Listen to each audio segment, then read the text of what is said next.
Welcome to episode 198 of Cowboy Shit.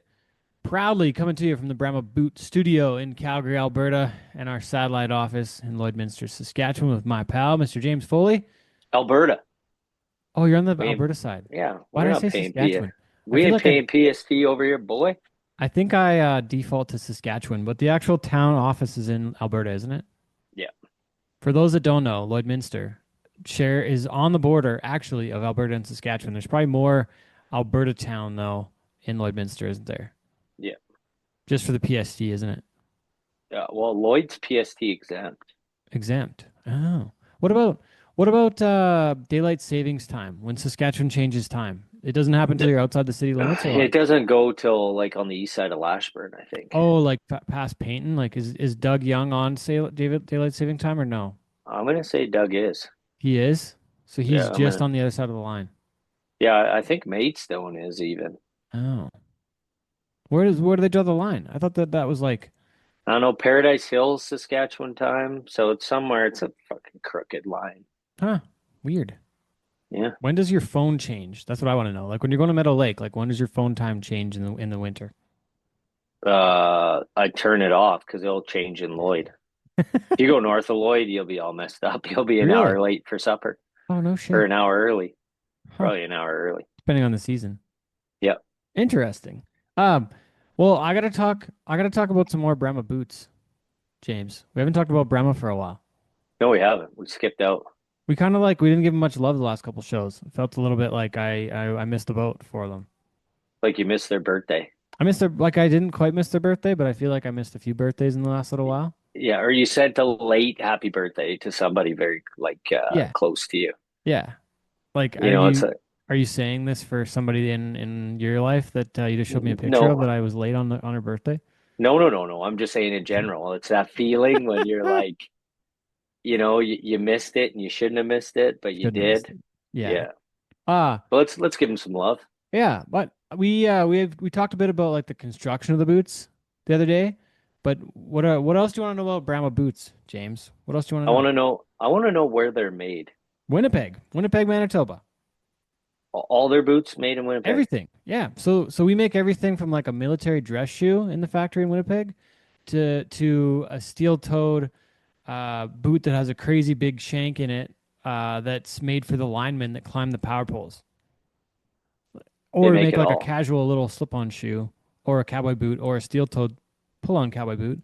And we're currently working on a square-toed steel-toed cowboy boot. CSA approved, Ooh. which I don't know what that stands for, but maybe is it like Canadian Safety Authority? What would CSA Oh, mean? you know what? I don't even know what I don't even know CSA either. stands for. Do you have to wear CSA boots in your line of work Yeah, everywhere now. everywhere? People at Walmart have to wear CSA approved. It's actually true. What Protect your does toes. CSA stand for? Canadian Standards Association. Oh. Oh, It's the little green triangle, folks, for anyone that might be wondering. I don't know yeah. what the American counterpart is, though, because it's not It's the same CSA. thing. I think it's a green. Is it still a green triangle? Uh, yeah, the guys down south, they kind of safety third down there. They're What is the? they like to get the shit done and then they'll worry about the safety shit after. Uh, that's very true. Oh, theirs is wait, the North American equivalent is UL, Underwriters Laboratories. What? Huh. Nationally recognized testing laboratories, NTRLs. Huh. Weird. Yeah, safety most definitely is third in America. But Yeah. anyways, they're all made in Winnipeg, James. Like there's like I want to say I have to ask Graham to be totally sure, but I think there's like 60 people that are in the factory that actually like every day go in and like cut the leather for the boots or they glue stuff together or they run the embroidery machines that have the patterns for the boots or they do the welting or they do the you know the soles or the cork in the soles. Like there's so many different pieces. Or they're working on a waterproof boot, or they're working on you know a fire retardant boot that's got to have different Kevlar stitching so that it can be fire retardant for our welder friends. Like there's a lot of different things If to it. if I lived in Edmonton, where could I buy them? Red Heart Workwear in Edmonton. There's a location on the west side, or Diablo Boots in the south. You could go see Okay. Jerry and Darlene on the south side of Edmonton, just off of it's on the north side road. The south one is Calgary Trail, but what's the north one road called? Uh, Gateway Boulevard. Gateway.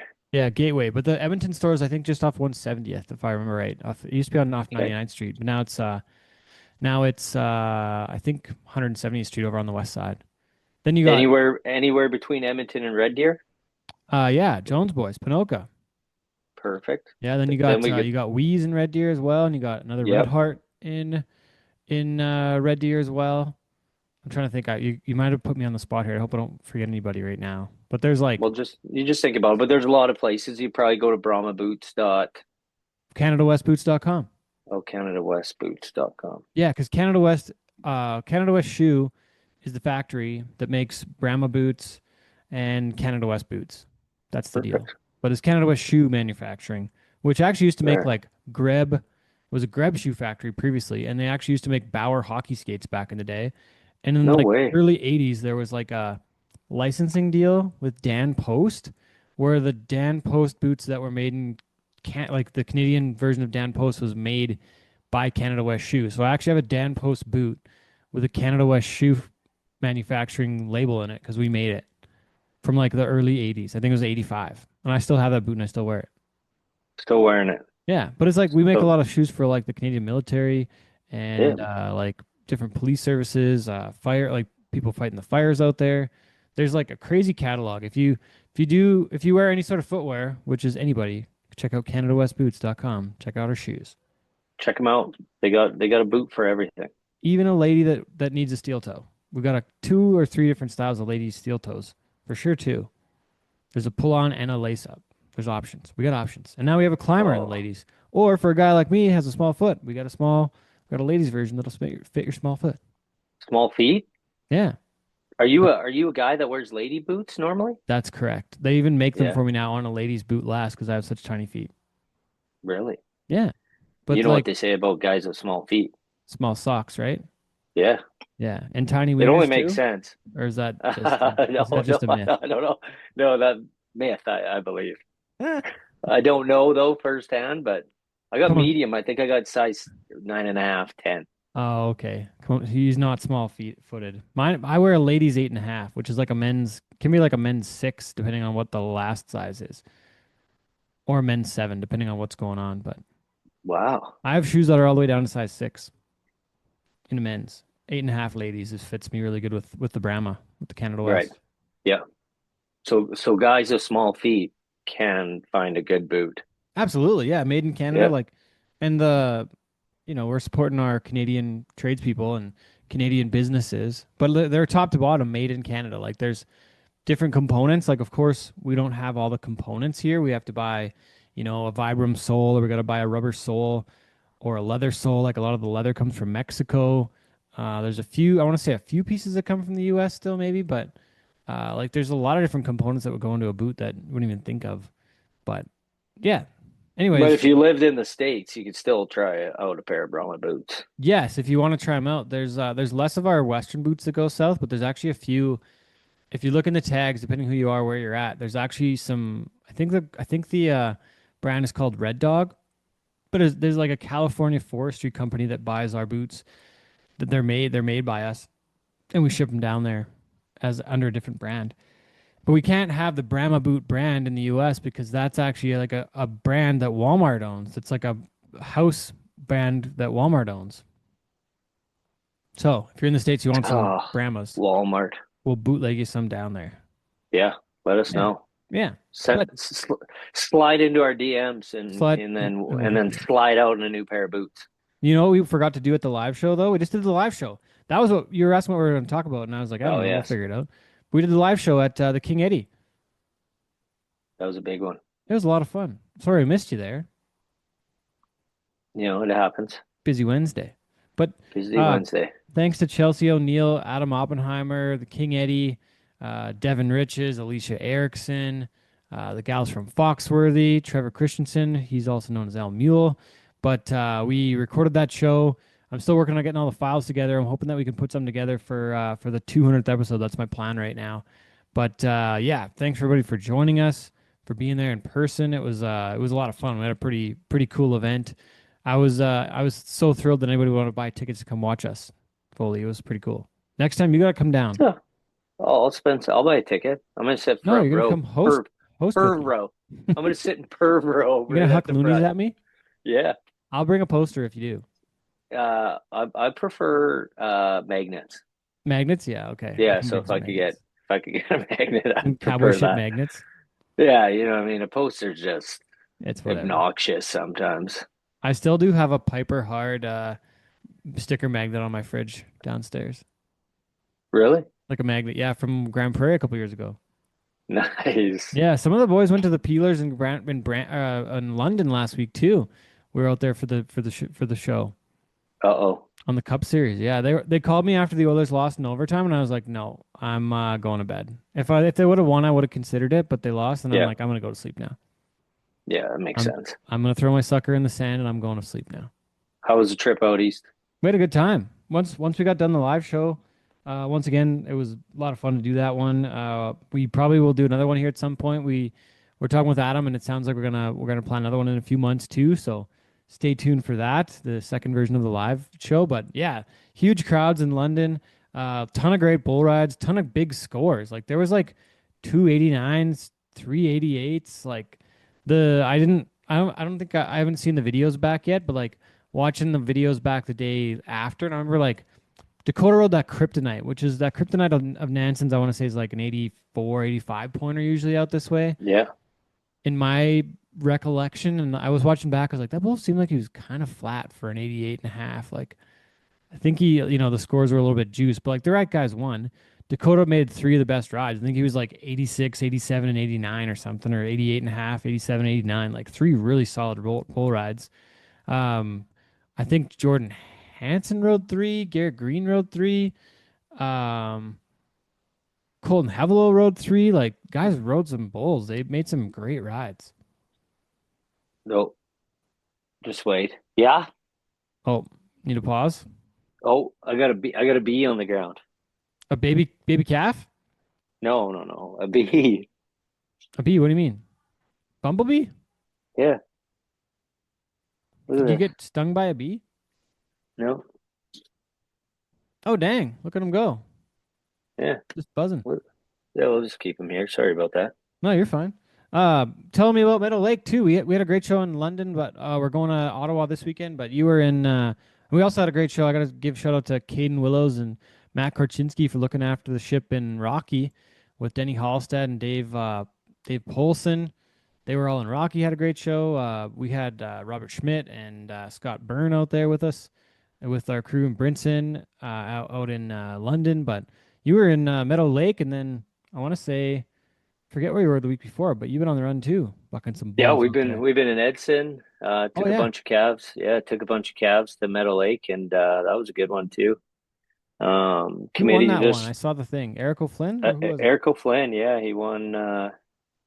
He won one of Cody Johnson's in the Longo, and then Like Cody picked. Johnson from like Evansburg. Yeah, well, he's out by Cody Johnson Rafter and Bucking Oh, Bulls. that's Saskatchewan Cody Johnson. I'm sorry, Yeah, wrong Cody Johnson. yeah. So Eric rode one of his in the Longo. I want to say for like 86, Right on, and then picked a 3-year-old of mine in the short go, and was 87 and a half. So right on. Good for him. yeah, yeah, it was good, man. It was a good bull ride, and there's a ton of good kids coming up.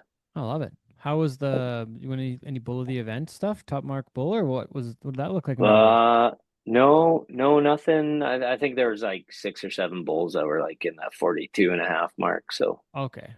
it was deep sand, super deep Oh, sand. okay. But yeah, no, it was a good bull ride. They rode a bunch of bulls and Right on.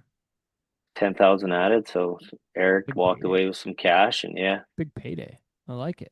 big Well, and then payday. what do the next few weeks look like for you? What do you got on the go?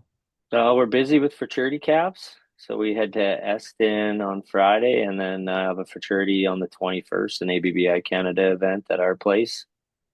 And then after that, we kind of have a couple weeks off, I think, and then get ready for one more fraternity, and then we head to Czar. Oh yeah, I like it. Good little run. Yeah. Yeah, it won't be bad. Put on some miles, Heck yeah. get some trips. Well, and I forgot to mention earlier, but this show is brought to us proudly by Canada's Greatest Horseman. It's going to be taking place at the Ponoka Stampede, June 28th to July 1st. Entries are due by June 17th, so only a few days away. But check out all the info at cowhorse.ca. The Canada's Greatest Horseman. It's the feature of our show this week. We've got John Swales and Ronnie Anderson in the mix, and I really had a lot of fun talking with these guys, James. It was a Some lot of some fun. horse legends. Yeah, some big time horse guys. But there's gonna be a lot of fun, like a lot of great action at this event.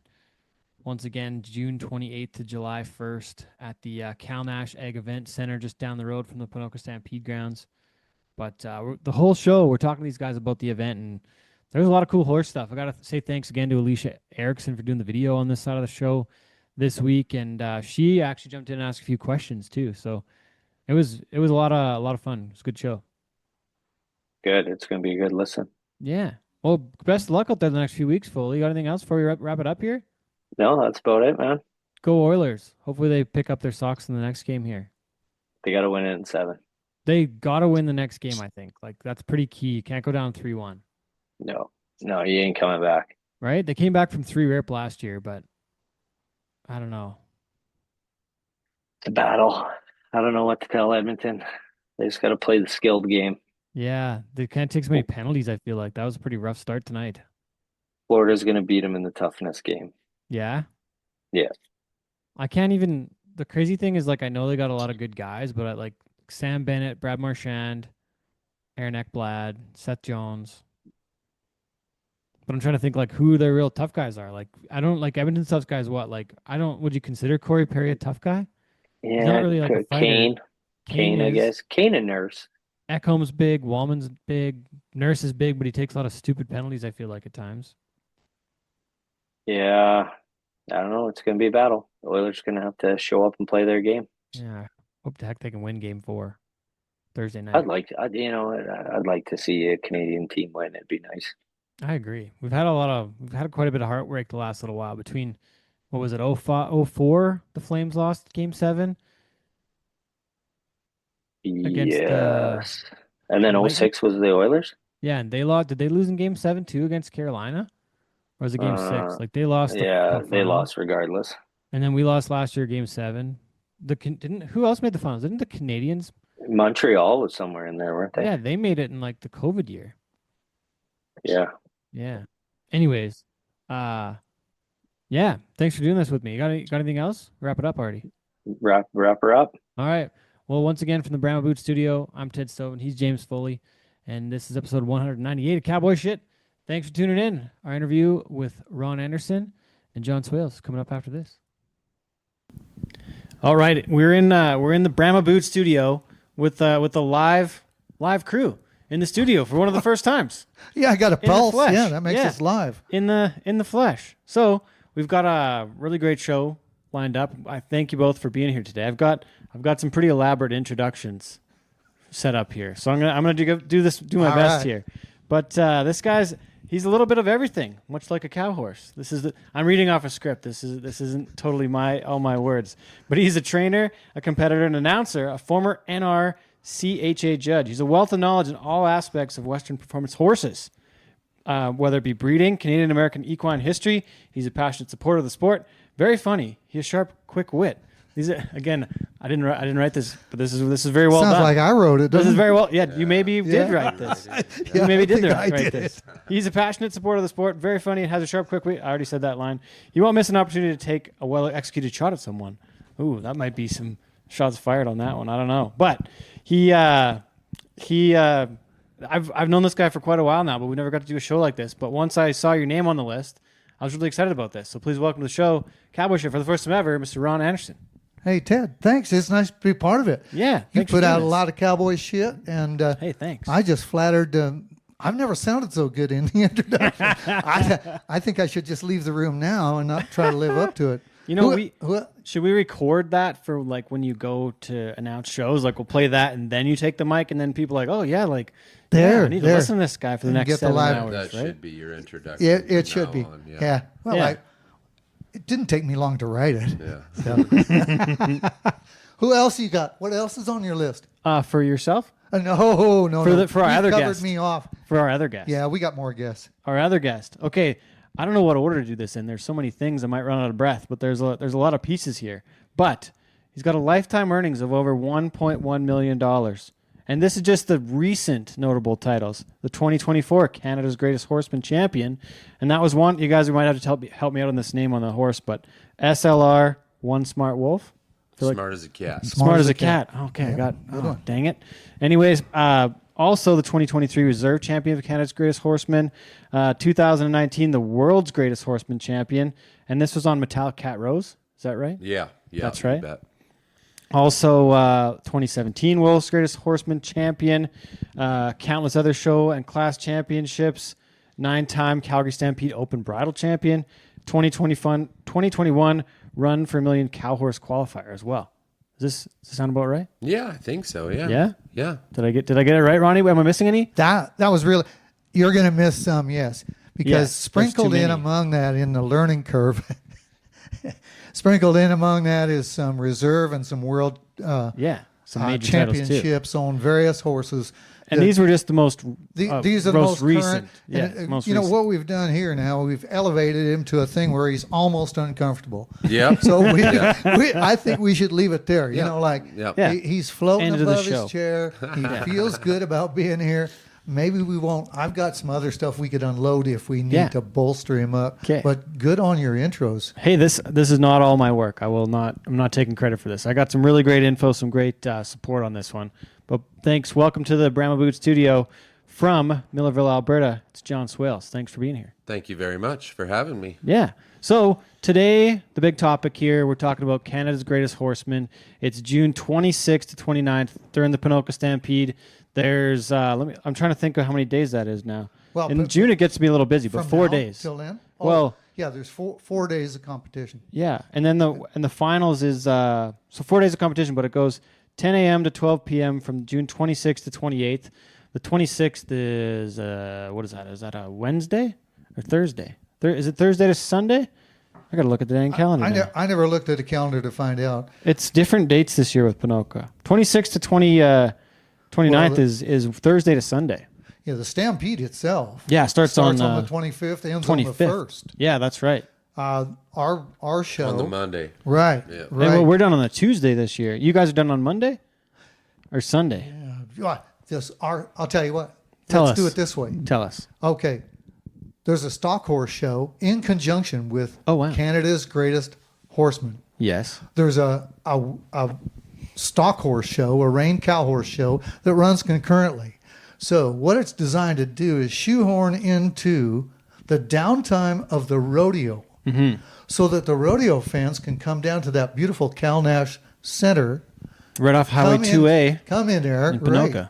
Come in there and enjoy some real cowboy cow horse stuff. Yeah. And so Canada's Greatest is Natural Fit, and I think usually it runs over 3 days. Yes, it does. Yeah, Yes, there'll right. be the cutting, the reining, and then the roping and the fence work. And then fence work. Yes. And I see the fence work is the finals. Yes. That's going to be 4 to 6 p.m. That'll be between the rodeo and the chuck wagon perfs on must be the 29th where this finish. I got a typo here. But that'll be Sunday night. Sunday night finals, does that sound right? Yes, it Yes. does. Yes. Yeah. There we go.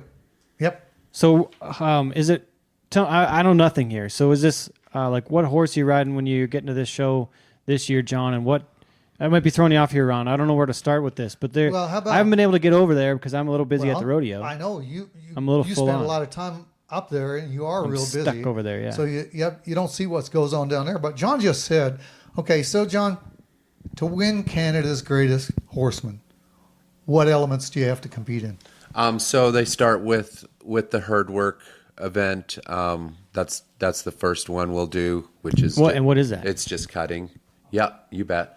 In the rain cowers, they call it herd work. Then on to the reined work. followed by the steer stopping. What is steer stopping? You back in the header's box, Just hold that mic a little closer, maybe too. back Just in the make sure we header's get- box, and it's just like team roping, except instead of turning the steer off, you stop it.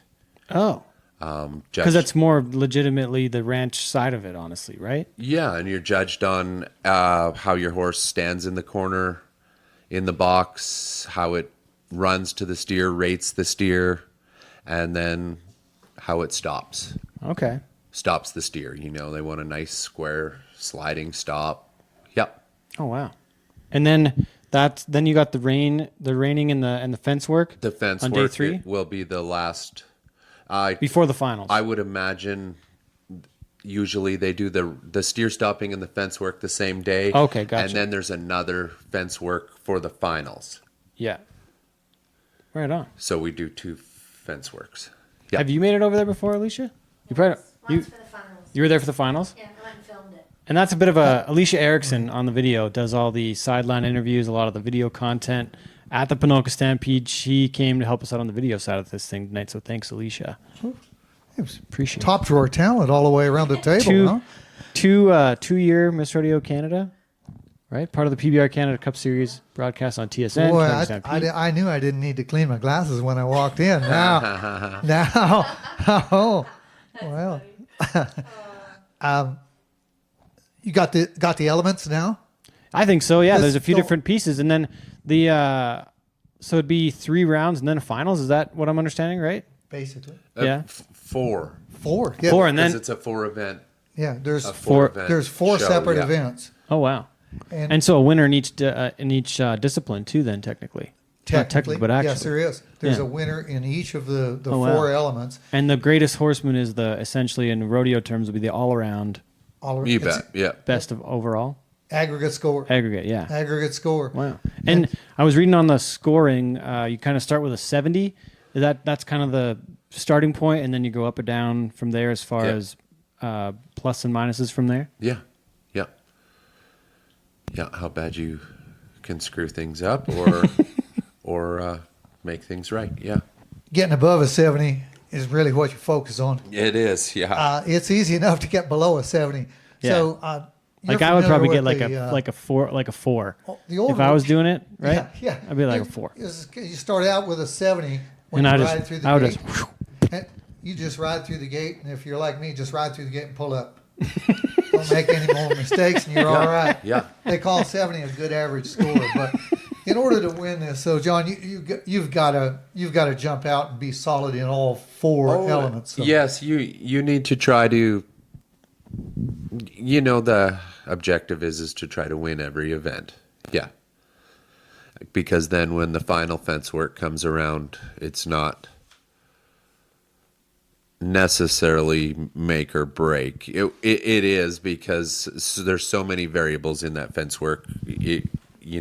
Right, mostly what cow they turn out for you. But if you can, be consistent in all 4 events leading up to the final fence work, then as long as you can have a nice smooth run, you should be okay. I think the important part that you just said right there, it's the cows. Oh yeah. It's the cows that you draw. So we outlined the 4. John told you the 4 elements. 3 of them are with cattle. Yes. Now you got gate run. You got a gate run steer. Okay, so the steer that they load for you is the steer that you steer stop. Yeah. It's your steer. It's your steer. Yeah. You might whether get- you want it or not. Whether you want it or not. Might be a AAA runner. Yep. Might be a dog. But here's where all the preparation and the training of the horse comes. I mean, you spend a lot of time roping, John? Yes, we rope a lot. Yep. Yeah, and ideally, that horse is going to look after some of your downfalls. In all of the events, other than the reining, a lot of it is up to them to help you get through it. Okay. So you might hear the term, if you hung around, Ted, if you're back down in the performance surface, you'd hear somebody mention that they're happy with their horse, and maybe one of the attributes that you look for in a horse that you compete on, John, is a horse that's cow smart. Very much so, yes. You'll use the term cow smart. You think, well, what the heck does that mean? What the heck does that mean? What does it mean? John, what's cow smart? It's the ability of that horse to read a cow.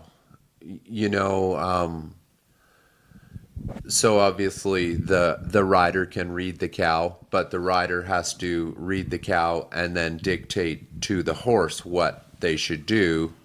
So there's obviously a delay. So when your horse is cow smart himself, then there's no delay. They're reading that cow and reacting to the cow's movements and in essence going everywhere the cow's going and blocking the cow or controlling it. So in every one of the events, you say if you start out in the herd work, in the cutting. So this cow's going to try and get back in the herd, and you've got it sorted out, and you're trying to hold it out there. Like John says, if your horse is pretty cow smart, I like the way you put it, John, when you said that horse is going to hopefully fill in where you might, where the rider might miss. Ideally, yeah. So you're up there and you're studying on this cow, but cows don't act just all right, and so they might head fake you and duck and dive and go the other way. And a cow smart horse gets it way before the rider does sometimes. Huh. So, and is that a breeding thing or is that a training thing? I believe it's both, but mostly I think it's breeding. Oh, really? You typically can't train an average horse to be cow smart. Oh, really? Huh. No different than I believe some people have a knack for reading cattle and some people don't. Or they don't get it. Yeah. Like, I mean, one of my best examples that I felt like I noticed when I was in college in New Mexico and working the pens, moving cows into the chutes, was the pressure piece, where like some people would stand at the front of the chute and try and zap them with the taser, at the front of it, and I was like, "Do you not fucking see that they go to the other side and they go away from you? I don't need to use a taser at all. Like, I don't need to use you just go the other way, go behind them, and then they go away from you. Yeah, right. It's a pressure thing." But I couldn't believe it. I was like, do you not get this? And these are actual timies, like people that are around roping all the time, and they're trying to just zap them in. Like, guys, look at this. Let's go to this side. Yeah. But not everybody gets it. No, Not that's the whole deal. Sometimes it's a force thing, but they don't get Not it. everybody gets it. And it's like the same with the horses. Not all of them get it. They don't all get it. Yep, they're about as handy as a town dog. And some of them just don't care. Yeah. So, but you get the cow smart horse, Huh. and then you train it. Okay. And so last year you won it on the SLR horse. Yep. On Smart as a Cat. Yep. What is SLR? Stump Lake Ranch. There you go. Oh, okay. Yep. Is that your place? No, it Somewhere isn't. else. It's a ranch south of Longview, and Okay. they have a place in BC at Stump Lake in BC. Okay. Yeah. Isn't I thought Stump Lake was one of the Douglas Lakes ranches? No, it that's isn't. That's not It's the south case? of Kamloops. Stump Lake is. Oh, okay. Yeah. Different spot. It's not one that they own either. No, it belongs to a fella. Actually, he lives south of Calgary here. Oh, okay. Yeah. All right. Cool. Okay, sorry. So Sidebar. no worries. I'm learning lots right now. That horse is kind of, to me, that horse is pretty cow smart. Yeah, very much so. And Starts he's off. pretty cow smart. So how long, John, you took him, and how long did it take to train him and prepare him till he was shall we say, a valid candidate for like world's greatest, Canada's greatest? How long does that take? I took him to World's Greatest the first time as a 7-year-old. Yeah, and he was a contender. He darn sure could have made the finals. We had a bit of a bobble in the roping, but Was that you or him? He's a really low-headed horse, Ted, and he broke the barrier with his nose. Oh, that's too bad. Yeah. That's not how that should go. No. But yeah, Was it an electronic barrier? Or yeah, it was an eye. It was an eye. Oh, you, crap. You bet. That's too bad. But no, Which low-headed, like I'm learning now, is that's actually how you want your horse to be collected. That's how they're supposed to be in a lot of situations, but it doesn't work there. It was detrimental in that situation. Yes, that's too bad. But yeah, no, as a 7-year-old, he was he would have made the finals without that barrier penalty. Yes, And Right. 7 is pretty young for a horse that's at this caliber, is it not?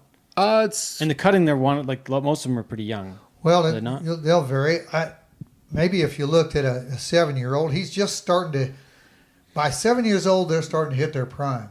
yes. They're starting to become the real deal.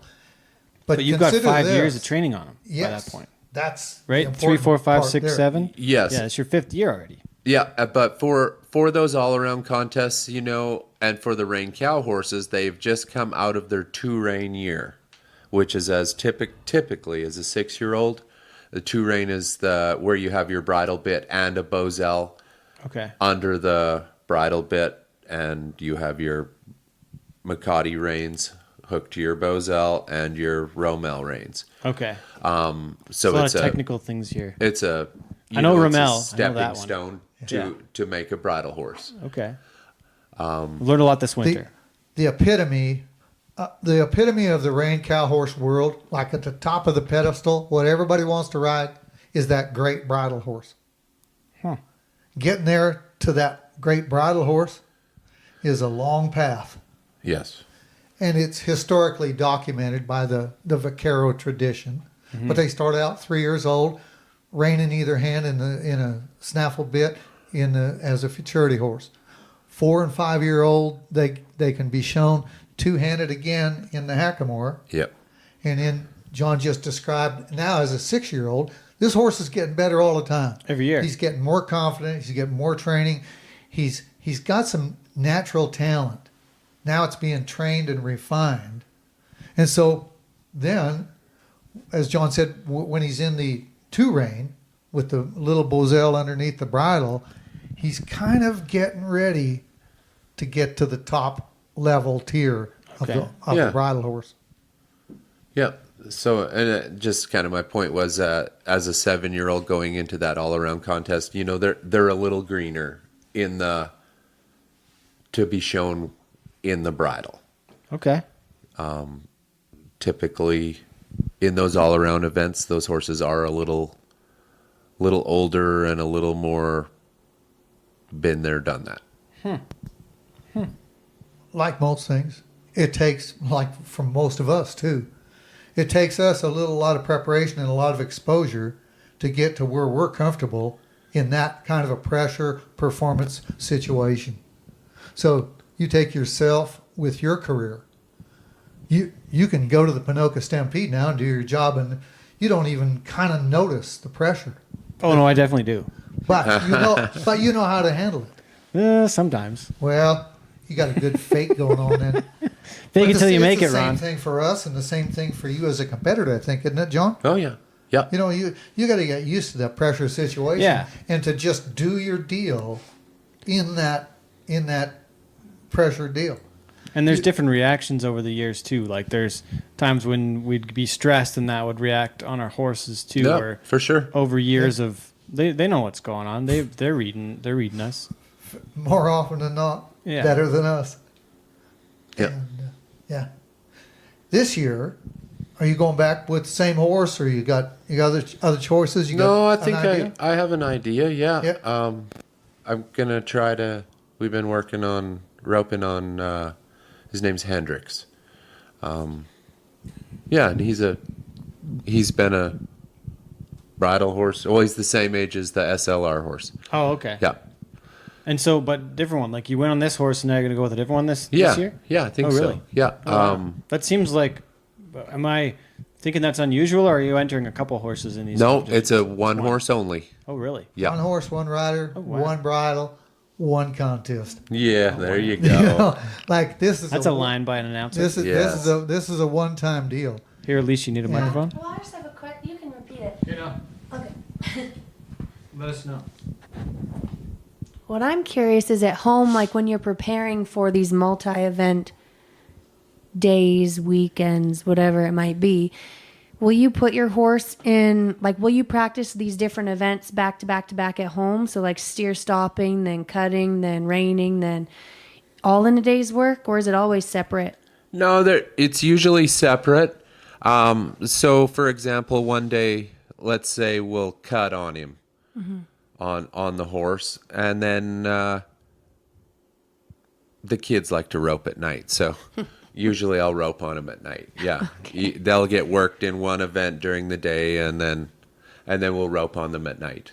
And what do you find is the most challenging for these? Obviously, you know, like you're a home and maybe they're giving you 80%, and then you get into a show pen or whatever, and they give you 60 or whatever it might be. Like, what do you find is the most challenging? Is it different for every horse, or do you find that there's one challenging thing with these competitions that seems to like always get you every time? The one thing that's difficult on them, I find, is the roping for them, because they've been shown as a 3-year-old, 4-year-old, 5-year-old, and they've been shown down the fence a lot. So, and then now we're taking that horse, backing them in a box, and running up to a steer and saying, you know, and in the fence work, that the objective is to control that cow in the fence work. Yep. So now we're running up behind a steer to rope it and telling them, no, you can't go by that steer. That's like kids, hey? That's like forever telling them that they're allowed to have Kinder surprises before bed, and then being like, just kidding. Yeah. You know, like you can't. That takes a really smart horse, and like to understand that, doesn't it, John? Yeah. It takes a really smart horse to know position on a cow is everything, because you spend, like John said, you spend years teaching them position on a cow, how to run. They know how to rate a cow Yeah. from the fence work. Like they can rate the speed, but not from the position that you would rope from. No, and there's always just, you know, by the time they're 7, 8 years old, they've been shown a lot, and there gets to be just that little bit of charge to them when they get to a cow. Little bit of Little charge. bit, yeah. That was pretty well done. Yeah. Thanks. See, Thanks. he's got a hinge at the front of his hat, and I've seen that son of a bitch fold up. That's a little bit of charge. And you Okay, know- that's it. That, and if you watch John closely, he's kind of the master of no giveaways, right? But you can see when his knuckles turn white. Yeah. when he comes out of that box and he's running there and he's just about to do it, and he feels that horse, want me to turn it now? Oh. And you'll see him kind of, I'll just wait here. Yeah. Yeah. Yeah, no, that's for them, that's the most difficult. It seems to be. Yeah. Okay, I don't know if this is like controversial or what, but in rodeo, we like to ask you, like, what's your rodeo ick? And people will be like, oh, people who don't starch their jeans, or, you know, jeans too short, or somebody who wears their, like, stuff like that. In your profession, what is one thing or two things, or however many you want, that just drives you crazy? You know what? I think it's got to be bad hats. Bad hat. No, that's rodeo too. Yeah. Like, you yeah. can't stand a Yeah. bad shaped Yeah. hat. Do you think hats are shaped different from different disciplines in what you do? Oh, Like- yeah. Yeah, they are. Yeah. Yeah. Is it? It's just like rodeo. But yeah, you can kind of tell, can't you, John? Oh, yeah. Yeah. Yeah. If there's one thing you wish people could know about what you do that you think is maybe misconcepted or whatever, what don't they get to see about what you do? Like, what is that?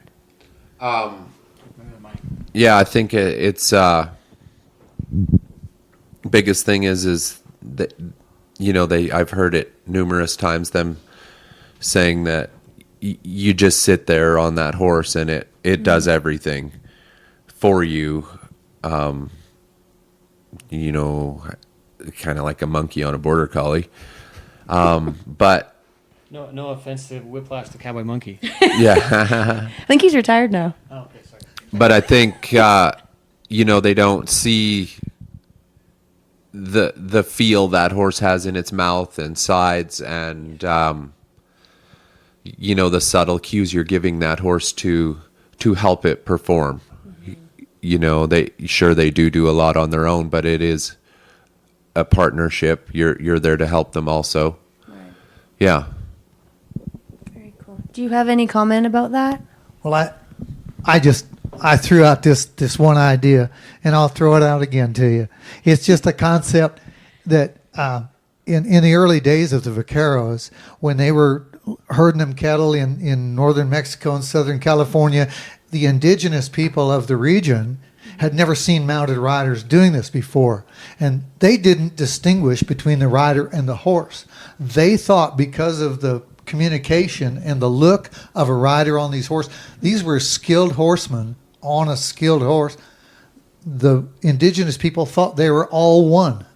The rider and the horse were all one. So that's the type of communication. So we're sitting up in the stand, bumming in the bleachers, and we're looking down there, and we see what a great horse. We don't see John riding it. Right. As not as much as, but it's a partnership deal. It's a real partnership.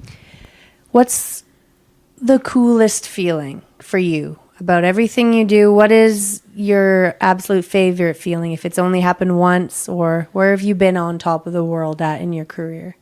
For me, it's when in the fence work they turn a really tough cow out, and your horse handles the cow as good as possible. They like a really hard running cow down the fence, and your horse runs down there and just slam dunks the cow both ways, and you can go to the center to circle up, and you're wide open running and your reins are loose, and they're just like, hey, I got this. Cool. Yeah, that's for me, that's a really good feeling. That's cool. I gotta ask about the zones on the sides of the horses. I heard this concept this winter. Like, I've learned a ton this winter on the horse side of things, but somebody mentioned, and it was most likely Bree talking about kind of the front, middle, and back on the sides, where there's kind of like, she called it buttons, where a horse will have different buttons in different spots that, like, I didn't understand, but like the different turns and spinning. Like, I'm going back to grade 1. You guys are on level 7,000 up here, but I just had to ask about that a little bit on how you even teach that. I don't even know how you even teach that side of it. There's different spots, where you're going to press with your leg, to move different parts of the horse for body control. Obviously a little further forward, you're going to be working on shoulder control, middle area, rib cage, and then move your leg back by the back cinch, to work on hip control. I think is probably what kind of where your buttons come from. Now when he's riding with his girlfriend and he's trying to do all these things, she's going to be like, what are you doing? Well, that's always good. You can always look around to see how many buttons there are. Yeah. But, You're just going to look like I'm trying to press the buttons, Bree. Here's a little heads up for you, though. In the heat of battle, none of that's going to matter. Is that fair, Don? No, yeah. It's like training aids, like John outlined, like you're trying to move this, manage this, hold this, push that around. You're trying to develop this horse's skills to a higher level. In the heat of battle, just like John says, there's nothing cooler than when that horse says, buddy, keep your feet to yourself. I got this. Yeah. Right. Just if you want to go a little faster, step on the accelerator. If you don't want to go that fast, pull on the bridle a little bit. Apart from that, try to stay out of my way. Okay. Yeah. And he just described like his ultimate deal. You asked him the question. Mm-hmm. Interesting that he picked the fence work because, and only because I say this man is one of the most gifted people showing a cow horse down a fence in North America. And I didn't make that up. I have heard that over and over again, and I've seen it. So No wonder you get excited about it. Well, no, and it's a testament. We talked about Cow Smart. He's pretty cow smart too. So that's a great question, but the answer is a giveaway. Oh, that's cool. That's cool for someone that knows him and his relationship and your public appearance. To hear that is pretty cool. You seem very humble, and probably you don't take enough credit where it's deserved. I don't know if I'm right. But, no trick. Okay, so I'm reading you right. But asking about memories and times again, I think I want to say when I went to the finals at the Canada's Greatest Horseman, there was lots of whistling and different, the cheering is very different in the show pens than it is with rodeo and such. Yeah, I think so. Whistling and all these crazy things when you're spinning or doing whatever. But in saying that, has there ever been a time where you're like, man, I want to pat myself on the back right now because that was badass? Yeah, I don't know. Not that I can Come think on. of. I don't know. I not necessarily pat myself on the back, but in 2020, when I won World's Greatest on Metallic Cat Rose, we had a pretty phenomenal fence work, and I was like, whew. And they don't announce the scores, but it was one of those ones where you're kind of like, oh, I think that was pretty good. I think. Yep. So I'll tattletale on your question. Okay. Is there tell you what, if you keep watching him, so he'll show and he'll finish up his run, and if the horn sounds to end a run, judge has seen enough, if he reaches down and touches that horse, he's having a moment. Oh. He's he's happy. See? Okay. Yeah. He's happy he appreciates what that horse gave him. Yeah. And he thinks, I think I stayed out of this sucker's way. I think I let him go ahead. Cool. So just little things. Those are things I see from where I sit. And you're absolutely right about him being humble. Yeah. And this podcast, he won't talk for 2 weeks after this podcast. He's used all his words. Oh, yeah, all my words. Yeah. Well, and correct me if I'm wrong, I'm a bit of a stats nerd, but there can't have been many Canadians that have won at that level. Much. I don't know for this for sure. I'm assuming that, one? Just one. Just this guy? Okay. Wow. Just my one. assumption. Just one. That's incredible. That's not easy. He's the only Canadian. National Reined Cow Horse Association is the governing body for reined cow horse worldwide. He's the only $1 million rider from Canada. And who's second place? Or what's second place? How much? Yeah, who would be somebody that's Canada's second best horseman? That's a hard question. Yes? Dale would be. Yeah, I bet he is. Dale Clearwater, Hanley, Saskatchewan. Oh, and I would say that he would, I think, He's fully capable. He just doesn't like driving as much as I do, I He think. I feel like there's rodeo athletes it's almost like the that too. truth. If you think about it, he was. I think he made the final. He advanced to the finals of the World's Greatest. He did last year, 2024. He advanced to the it would have finals. been 2025. 25 this year, February. He advanced to the finals. And do you know where Hanley is? No. Well, I don't. he There's lots of bugs there. I was there once. There's a lot of bugs. Tall grass. I was out. Rolling hills. I was out there just a little while ago, and it's a long drive just to get there. Yeah. So. No wonder he doesn't like to drive. Yeah. So like John said, he just did. But he'd probably be second. And he is a very notable cow horse rider, and I'll guarantee you he'll have a horse in the lineup when we come to Ponoka. Okay. He was Canada's greatest horseman champion 23. Yes. Okay. Is that the first year they had it? 22, I believe. 22? I tell you what, it's come and gone. The history of it, it's been a thing, Yeah, and then it drifted away, and then it's been a thing. It's kind of ebbed and flowed for probably 15 20 years. I It mean, used Brad to, won it. used to be in Edmonton. Yes, Years yes, ago at yes. at Farm Fair. Yep. Oh, Yeah. so with the Canadian Finals Yes, rodeo, at that the You bet. Canadian Finals Rodeo. Yeah, Yeah. it used to be up there. Ranch rodeo, too. And then for years it was at the fraternity In down Claire's in home, Claire's yeah. home. I think that Brad won it down there. Yeah, I did. Yep. And that would have been probably late teens, 18, 17 sometime. You know, but that's the kind of thing. But there's a lot of quality cow horses. And that's an interesting thing. John, there are a lot of good Canadian cow horse riders. Very much so. Yes. Why do you think that is? Because, you know, population-wise, we should have one or two, where we've got 10 notables, you know, or thereabouts. Any thoughts on that? Why do we have so many? Why? I mean, we're blessed to have that many skilled cowboys. Yeah. I don't know. You know, and there's. I know for me, I decided years ago I wanted to try to do this just because I used to go to the Canadian Supreme with my dad and watch Les Timmons and Yeah. Morgan Libbert and Right. Dave Manning. Ho. Had what does that look for?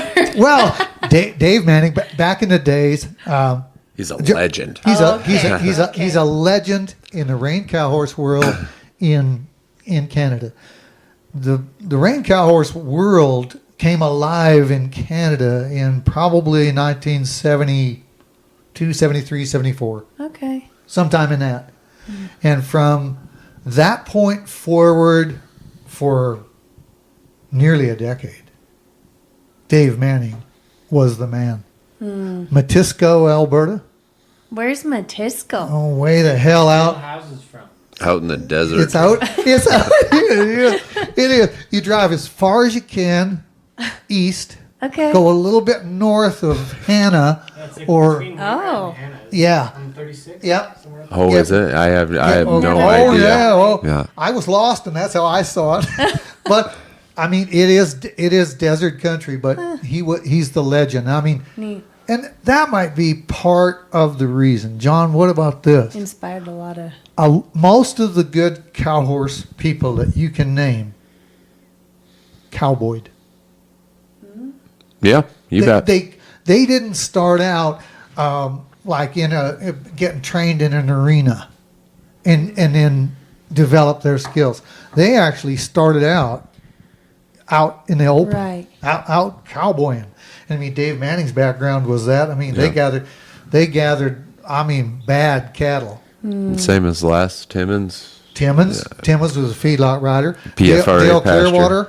Dale Clearwater rode PFRA pasture he ran away, or not ran away, as a kid out of school. I think he left. Walked away. I think he walked away. I think he missed the yellow bus and started riding pasture for Peter Gaunt and that fella from Maple Creek. He was a pasture rider. That's what he was. So, Gaunt, same thing. Yeah. do you feel like the future of reining cow horse, of this type of work, is in good hands? Do you think that it's going to continue to grow?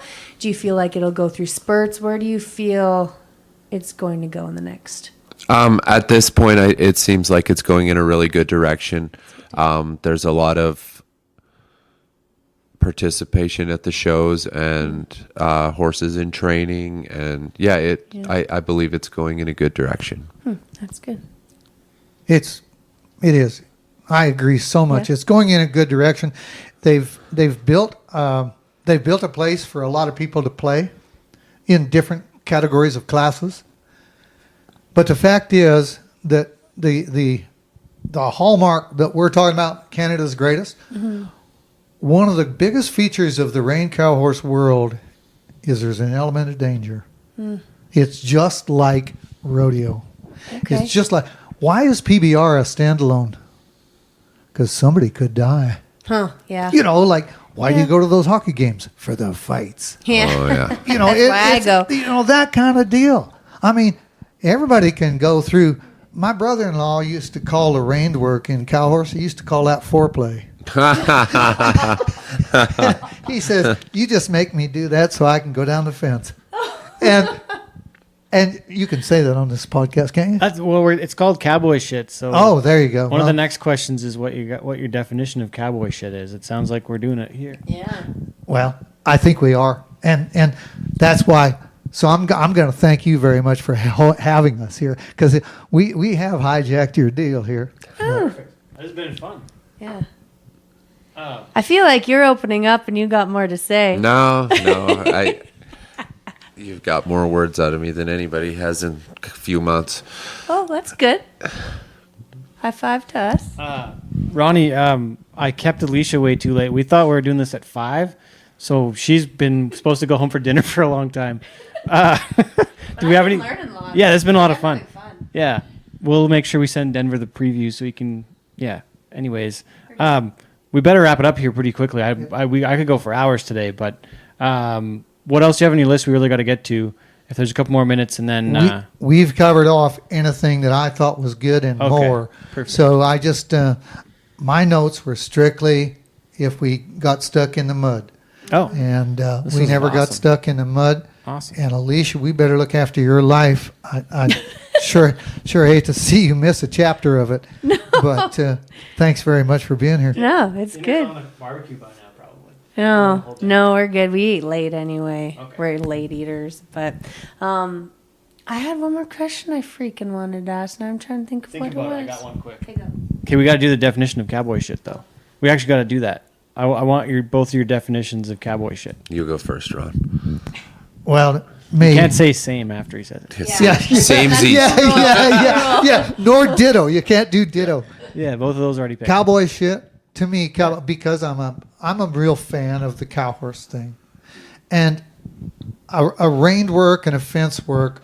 To me, that's cowboy shit. The fence work represents cowboy shit. Pull your hat down, show no fear, and never let fear and common sense get in the way of a run. So there's a little point in a cow horse run where the judge can blow a whistle to signal that you can get a new cow because the one you've got is too wild to work. Oh, really? Cowboy shit is when you wave him off and go ahead with it. That's cowboy shit. I like that. How about that? Now, That's pretty good, huh? Ditto. Can't do that. Yeah, I don't know. I feel it's probably. I think what we're talking about as far as the Canada's Greatest Horseman at Ponoka Stampede. The horses / riders that can do all of those events and do them well. And yeah, I think you have to be relatively cowboy to get that done. Okay. Remember what your question was? Yep. Go ahead. Well, I don't know if this is the one, but I made it up anyway because that's how I operate. I just continuously. But what's one thing that you learned, whether it was from your dad or whoever when you were growing up and actually put in the element of being a cowboy, not in an arena, but outside of an arena, that you think has helped you be the competitor you are today in an arena? I think a lot of it has to do with I worked for Western feedlots for a number of years. There were a 33,000 head feedlot outside High River. And so we worked cows all day, every day. And, you learn how to darn sure read a cow. Yeah, I think that helps a lot as far as the fence work goes. You work cows in all sorts of situations there, to the point where you're really sick of it. But yeah, Okay. I think that benefited me probably more than anything. Yeah. Very cool. All right. You want to close her up? Do we have anything else we need to get to here? I just want to thank you again for having us here. And John, thanks for coming. buddy, this was fun. Yeah, it was good. Yeah, I was Yeah. really freaked out coming here. Yeah, because He didn't want to Look ring at the thi- doorbell. Look at this. You've lived through it. I lived. I Yeah. actually was able to say some words. You said and you used a couple of big ones too, and I wrote them down. did I use some good Oh words? yeah. Oh, good. Really good. That was great. I think I said less words than John, though. Besides the intro, I think I was just. I Well, checked- shut the Alicia mic and down I to get didn't Alicia. give you much room. That's Yeah. fine. I no, This is no. I perfect. just saying what's the truth. Yeah. I just put everybody together and call it good. Yeah. Thank you guys for doing this. Thanks for having us. Thanks for coming down to the Brahma Boot Studio here in Northwest Calgary. Thanks for taking the time, and we'll make sure we get you guys in some boots. Cool. Love Make it. it happen. Look forward to it. Yeah. And we'll see you in Pinoca too. I'll be there. All I'll be right. there from about all of us. We'll all be there. We'll have a Well, reunion. nod away when you go by. We will. Well, I don't know if I'll be able to make it down, but I'll No, do my best to No, understand. make it by maybe on the. Maybe we'll come and find see. you. We'll see. We'll be there. But once again, Canada's greatest horseman. I almost had it memorized. I just missed that. Canada's greatest horseman, going to be June 26th to 29th, Pinoca, Alberta, at the Cal Nash Center during the Pinoca Stampede. The first few days, Thursday, Friday, Saturday, going to be 10 a.m. to noon in the mornings before the rodeo, and then on Sunday nights, the final is going to be 4 to 6 p.m. on Sunday, the 29th of June. So the 26th to the 29th up in Pinoca, Cal Nash Center. Going to be a great week up there. I hope it goes great for you guys. Thanks for doing this. Thank you very much. Awesome.